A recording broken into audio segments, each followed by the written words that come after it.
விலகாத சொந்தம் இருக்க தனியாக்கி போனாளே பிரிவாலே நானும் வாழ வழிகாட்டி போனாளே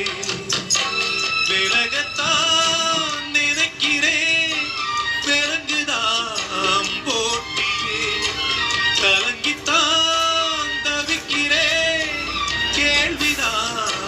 கேட்டியே துன்பம் என்னென்ன வந்தா என்ன சோகம் என் வீட்டை சூழ்ந்தா என்ன உன்னோட ஆசைய நிறைவேற்றி காட்டு